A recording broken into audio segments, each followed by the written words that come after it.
अस्सलामुअलैकुम, I hope you all are doing well. Welcome है आपका हेयर थ्योरी क्लास 2 में। टॉपिक आपके सामने लिखा हुआ है न्यूट्रलाइजेशन। तो जी हम इस कोर्स के अंदर जो है वो स्किन की थ्योरी कंप्लीट कर चुके हैं, मेकअप की थ्योरी कंप्लीट कर चुके हैं। अब हम हेयर की तरफ आए हैं, क्योंकि हेयर के बारे में जो है वो इन्फॉर्मेशन लेना बहुत मुश्किल होता है। एक तो जल्दी कोई सिखाता नहीं है हेयर की इन्फॉर्मेशन, और दूसरी बात ये कि ये बहुत ट्रिकी होती है। इसको समझने के लिए बहुत ज्यादा जहन की जरूरत होती है। तो पहले जो है वो हम बेसिक से जाते हैं एडवांस की तरफ। तो हमने बेसिक के अंदर स्किन को रीड किया, फिर हमने मेकअप को लर्न किया, और अब हम एडवांस में आ चुके हुए हैं हेयर थ्योरी की तरफ। ठीक है, तो अब हमारा कोर्स जो है वो ऑलमोस्ट फिनिश होने वाला है, और जो कंफ्यूजन वगैरह रह गई है, आप लोगों के क्वेश्चंस वगैरह रह गए हैं, वो आप मुझसे व्हाट्सएप ग्रुप में या व्हाट्सएप सिंपल डीएम करके आप मुझसे पूछ सकते हो। ठीक है, लेकिन आप कोर्स जो है वो ऑलमोस्ट फिनिश होने वाला है। अगर आप मेरे चैनल पे न्यू हैं, फर्स्ट व्यूअर हैं, तो आप जाके मेरा चैनल पूरा विजिट करें, क्लासेस अटेंड करें, और आपको मैं पूरा यकीन दिलाती हूँ कि आपको इंशाल्लाह बहुत कुछ सीखने को मिलेगा। ठीक है, तो जी टॉपिक आज का लिखा हुआ है न्यूट्रलाइजेशन।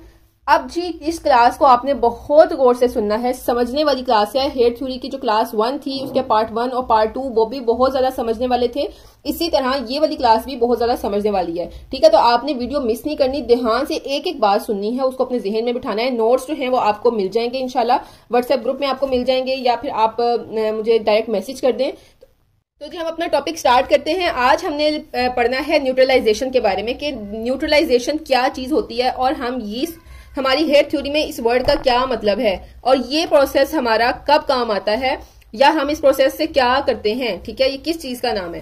न्यूट्रलाइजेशन बेसिकली किसी भी चीज को बैलेंस करने का नाम है। ठीक है, किसी भी चीज को बैलेंस करना कहलाता है न्यूट्रलाइजेशन।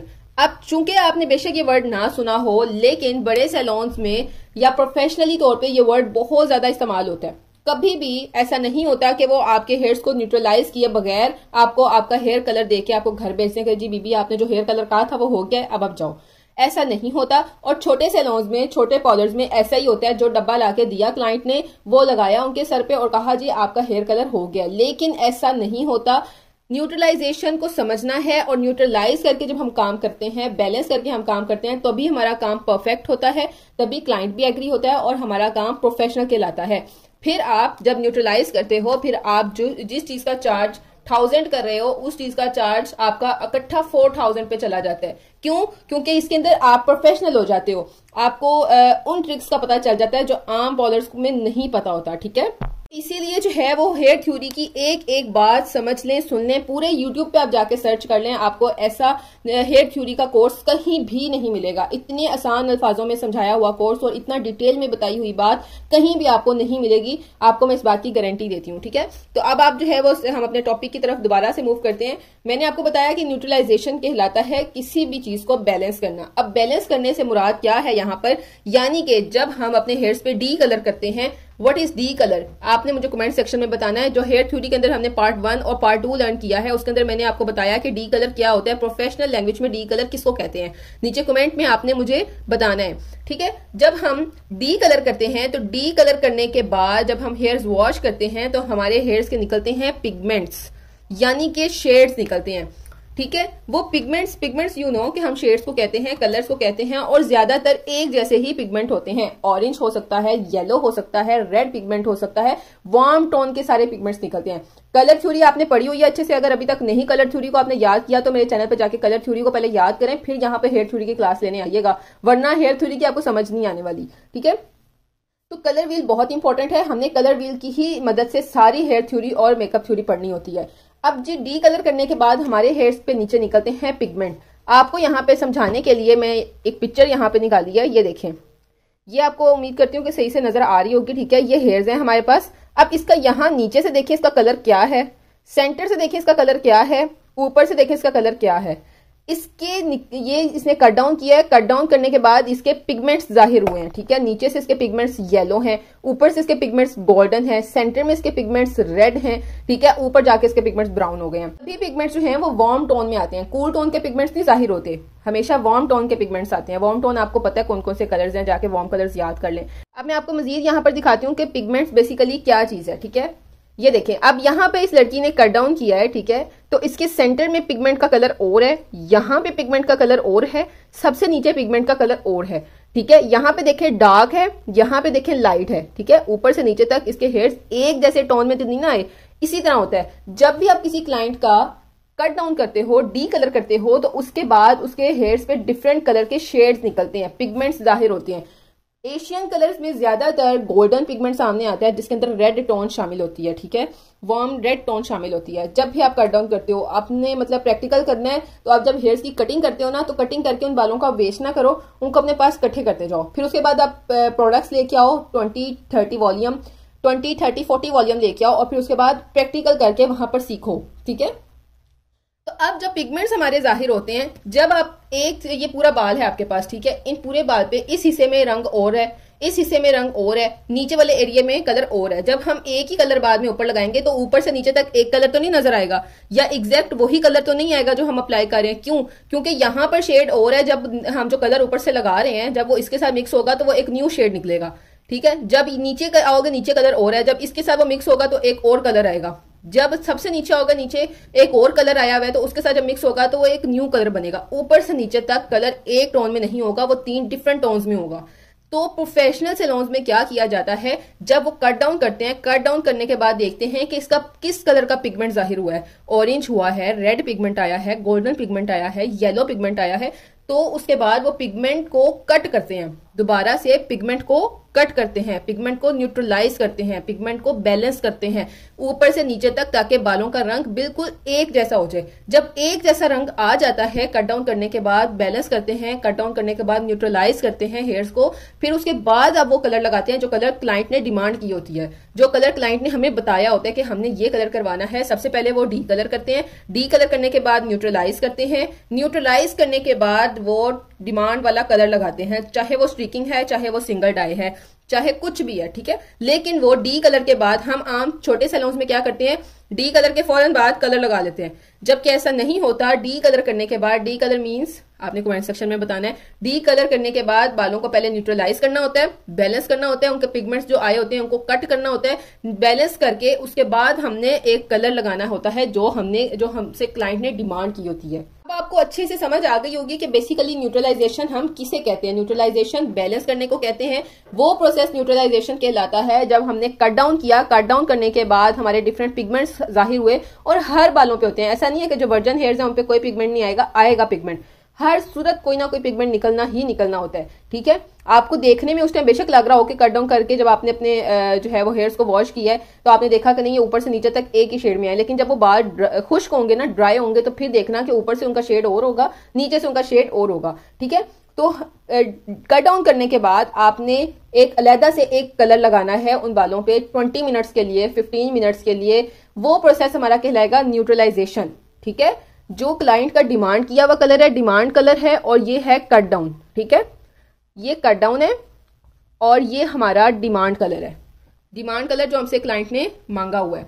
इन दो चीजों को डायरेक्टली नहीं करना हमने, इनके दरमियान में आएगा न्यूट्रलाइजेशन, ठीक है, इनके दरमियान में आएगा न्यूट्रलाइजेशन। वो इस तरह से कि नंबर 1 स्टेप है कट डाउन। कट डाउन के बाद अगर हम डायरेक्ट कलर लगा देंगे तो फिर जो डिफरेंट पिगमेंट्स निकले होंगे, उन पिगमेंट्स के ऊपर जब हमारा कलर जाएगा तो हमारा कलर सेम एक शेड में नहीं आएगा। हमें पहले उन पिगमेंट्स को न्यूट्रलाइज करना है, हमें पहले पूरे ऊपर से नीचे तक सारे बालों को बैलेंस करना है। बैलेंस करने के बाद हम डिमांड कलर लगाएंगे।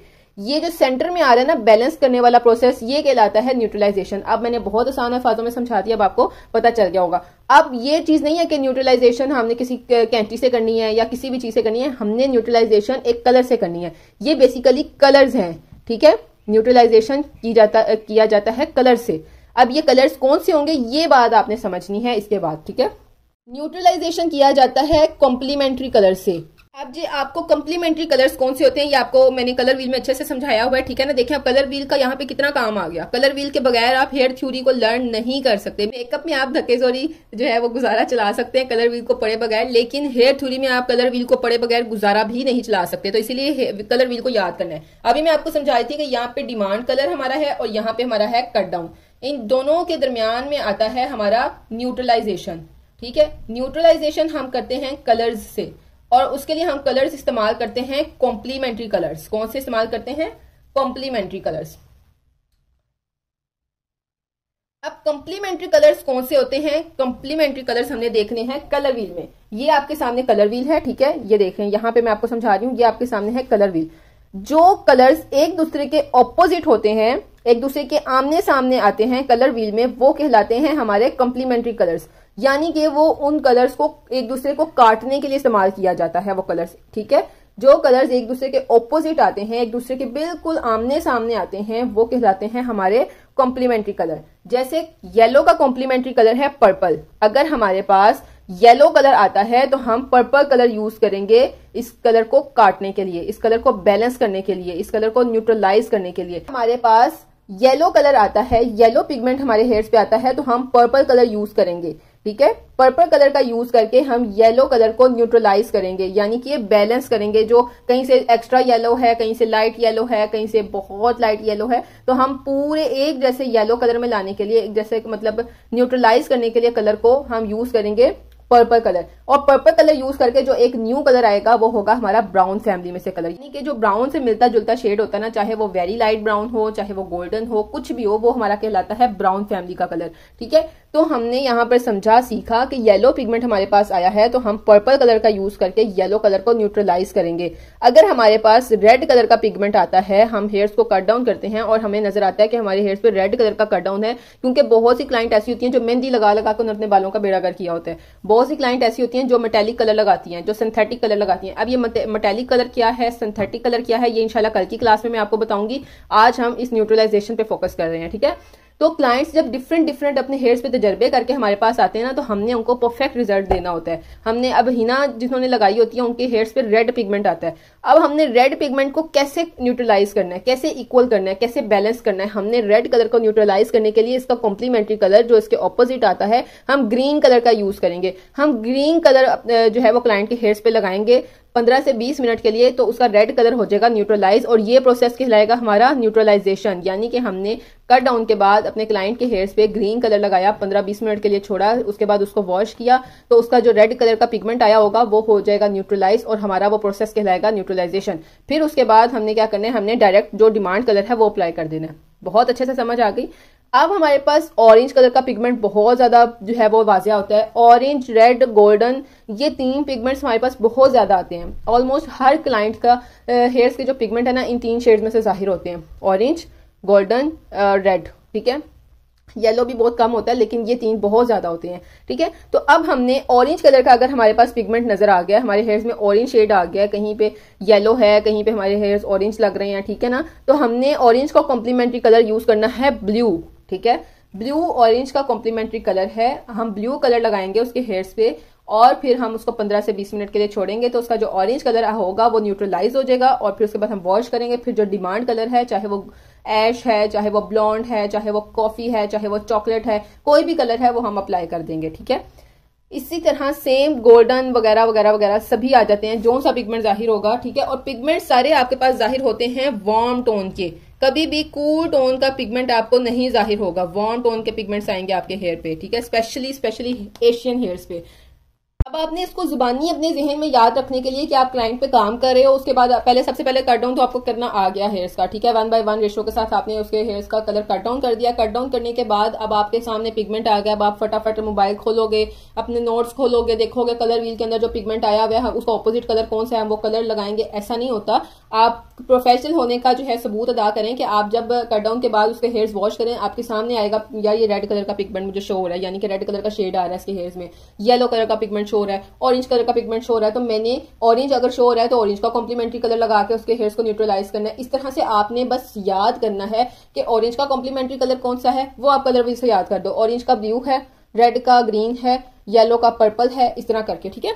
अब हम यहाँ पे फॉर्मूला पढ़ते हैं कि फॉर्मूला क्या चीज है न्यूट्रलाइजेशन का। अब वार्म कलर्स का भी आपको पता है, ये देखें, ये जो रेड और ग्रीन, येलो और पर्पल, ठीक है, ये जो जितने यहाँ वाले शेड आते हैं ना वार्म टोन के कलर्स आपको आसानी से अगर याद रखने हैं तो उसका मतलब ये है कि जो चीजें हमारी, जैसे अब सूरज है गर्म है, ठीक है, ऑरेंज आग है वो भी गर्म है, ये सारी गर्म चीजें हमारी वार्म टोन में आती है ना, येलो, ऑरेंज, रेड, ये चीजें, ठीक है। तो जो ब्लू है, समुंदर है, आसमान है, ये सारे ब्लू शेड्स के अंदर आते हैं। ब्लू आ गया, पर्पल आ गया, ग्रीन कलर हो गया, ये भी सब्जे का रंग है, कूल कलर है, ठीक है। तो जो चीजें हमें ठंडक का एहसास दिलाती हैं वो होते हैं हमारे कूल कलर्स, और जो चीजें हमें गर्माइश का एहसास दिलाती हैं वो होते हैं हमारे वार्म कलर्स, ठीक है। अब वार्म और कूल कलर्स को आपने जहन में रखना है। जैसे अब यहाँ पर ये पिंक कलर है, पिंक हमारा कूल टोन है, ठीक है। लेकिन अब यहाँ पर जो है ये ब्लू कलर है, ये भी हमारा कूल टोन का कलर है।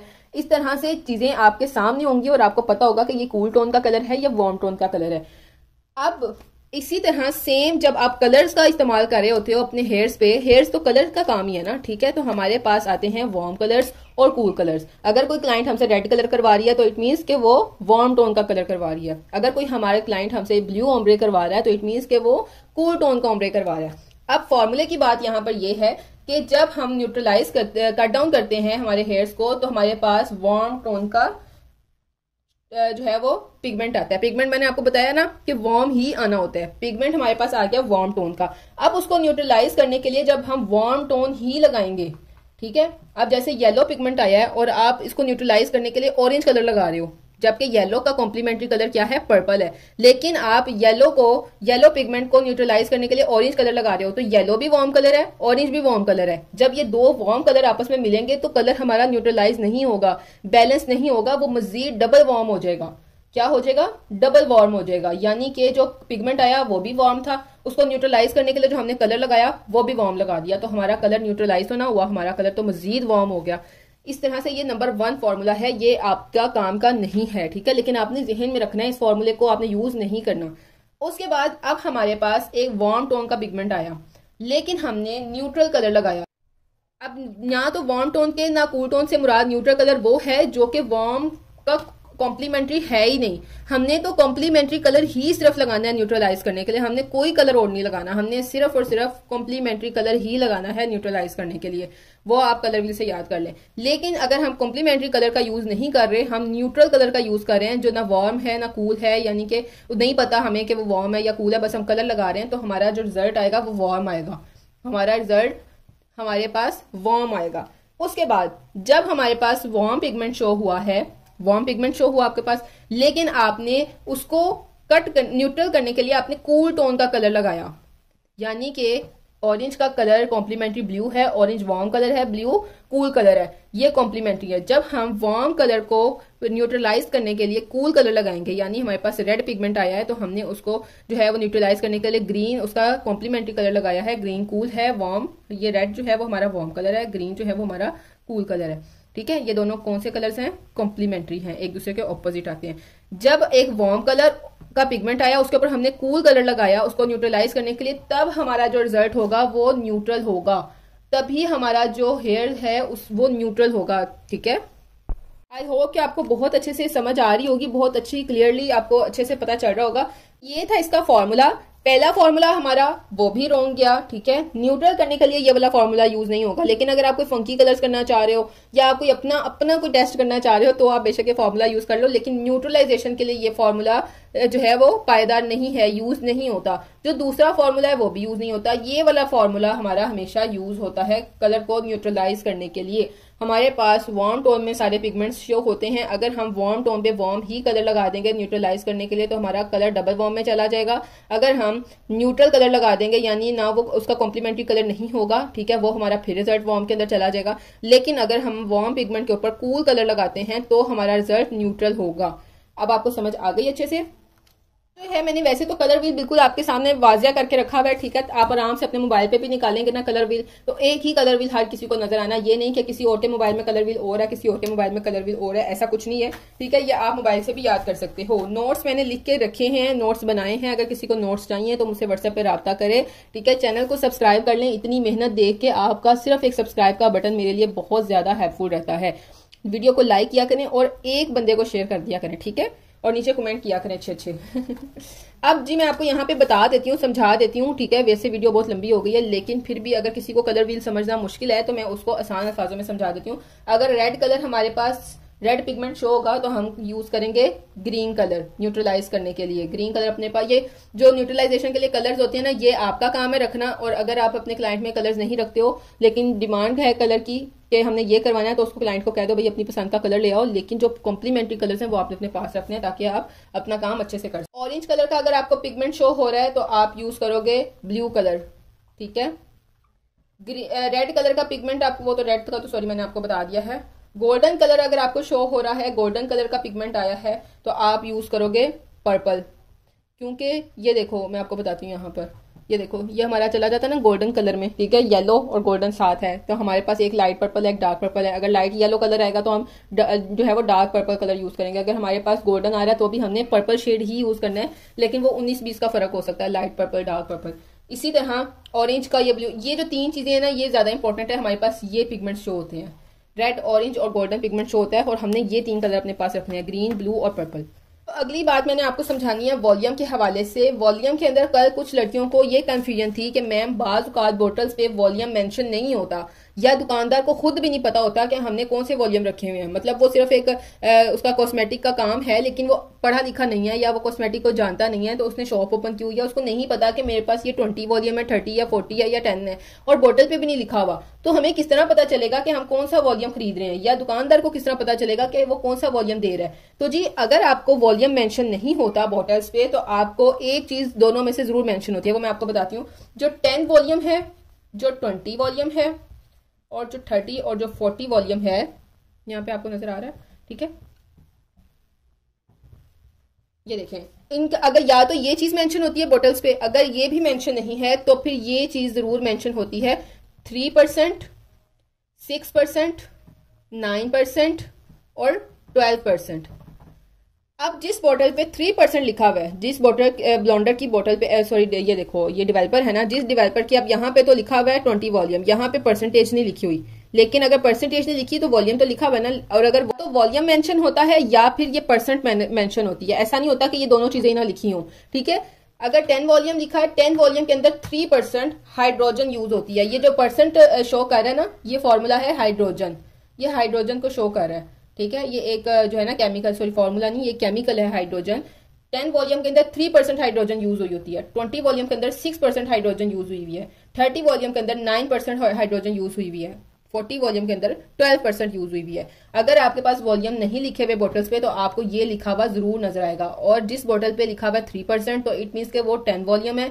और अगर किसी बोतल पर लिखा हुआ है 6%, तो इट मीन्स के वो 20 है। किसी बोतल पे 9% लिखा है, इट मीन्स वो 30 वॉल्यूम है। और अगर किसी बोतल पे 12% लिखा है, तो इट मीन्स के वो 40 वॉल्यूम है। अब आपको ये बात क्लियर हो गई है। इन दोनों में से एक चीज जरूर मेंशन होती है, ऐसा नहीं होता कि बस उसने खाली एक बिना प्रिंटिंग के बोतल रखी हुई है 20, 30, 40 वॉल्यूम वाली। यहाँ पर वॉल्यूम के हवाले से एक आपको मैं छोटी सी टिप्स और देना चाहती हूँ, जो कल की क्लास में कहीं रह गई थी। जारी बात है, इतना टॉपिक कवर करना होता है तो कुछ 4-5 बातें इंसान के खुद के ज़हन से भी रह जाती हैं, ठीक है। लेकिन आज मुझे वो याद आई तो मैंने कहा आपके साथ जरूर शेयर करूँ, ताकि मेरी इमानत में ख्यानत ना हो कि मैं आप लोगों को सही से सिखा नहीं रही हूँ। लेकिन आप लोगों ने मुझे अप्रिशिएट करना है, आप लोगों ने मुझे सपोर्ट करना है, मेरी वीडियो को आगे शेयर किया करें। आप लोगों ने ही मुझे आगे पहुंचाना है, ठीक है। मेरा काम है आप लोगों को इल्म देना, और मेरे इल्म को फैलाना आप लोगों का काम है, ठीक है। अब मैं आपको यहाँ पे एक टिप देती हूँ कि जो 5 हमने कल लेवल्स पढ़े थे, अगर आपने लेवल्स अभी तक नहीं पढ़े तो जाके पिछली वीडियो देखें, लेवल्स को समझें, फिर आपको इस टिप की समझ आएगी। हमने कल 10 लेवल्स पढ़े थे। 10 लेवल्स में से जो 5 इधर वाले लेवल्स हैं और 5 हमने इधर वाले लेवल्स किए। ये वाले जो 5 लेवल्स हैं वो हमारे हैं लाइटर शेड के अंदर। लाइटर मीन किसी चीज का, यानी कि किसी चीज का लाइट शेड में होना। अगर कोई डार्क कलर है, डार्क कलर्स हम यूज करते हैं ना, जैसे ब्लैक हो गया, डार्क पर्पल हो गया, डार्क ब्राउन हो गया, ये कलर्स होते हैं। और जो लाइट कलर्स होते हैं वो येलो हो गए, मतलब स्किन कलर हो गया, ये होते हैं लाइट कलर। जो आगे वाले 5 से आगे वाले होते हैं ना, 6, 7, 8, 9, 10, ये जो शेड्स हैं ये सारे हमारे लाइटर शेड्स हैं। और जो फर्स्ट 5 हैं, 1, 2, 3, 4, 5, ये हमारे डार्क कलर्स होते हैं, ठीक है। अब जब हमने इन कलर्स की तरफ जाना है या इन कलर्स के अंदर रह के काम करना है, अगर कोई 1 जो है लेवल का हेयर है या 2 लेवल का हेयर है और हम चाह रहे हैं कि हम इन लेवल्स तक ना जाएं, यानी कि 6, 7, 8, 9, 10 लेवल तक हम ना जाएं, हमारे कलर्स, हमारे बालों का कलर डार्क भी रहे और हमारा कलर भी हो जाए बालों का, ठीक है। यानी कि वो अपने बालों को गोल्डन नहीं लेके जाना चाह रहे, येलो की तरफ नहीं लेके जाना चाह रहे, वो चाहते हैं कि हमारे हेयर जो हैं वो डार्क कलर में ही रहें। तो हमने उनको यूज करना है 20 और 30 वॉल्यूम, ठीक है। 20 और 30 वॉल्यूम से आगे नहीं जाना। हम 40 और 10 का तो असर ही नहीं ना होगा डार्क कलर पे। और जो 40 वॉल्यूम है, अगर हम 40 वॉल्यूम लगा लेंगे तो उनका जो कलर होगा वो डार्क में नहीं रहेगा, वो फिर लाइट के अंदर चला जाएगा, ठीक है। तो आपने 20 और 30 वॉल्यूम का कलर का वो वॉल्यूम का यूज करना है डार्क कलर्स में रहने के लिए।